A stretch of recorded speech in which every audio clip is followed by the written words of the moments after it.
Hi, today I'm for the Samsung Galaxy S23 Ultra and I'll show you how to mute ringtone on this device.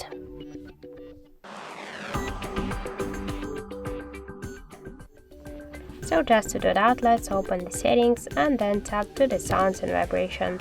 Here you'll see volume panel. Just to mute ringtone volume, we should hold and slide to the left side, this blue dot.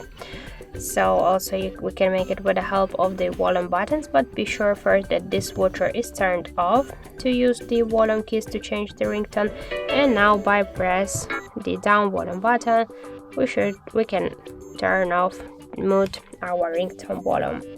So that's it. Thank you for watching, and if you find this video helpful, don't forget to leave a like, comment and to subscribe our channel.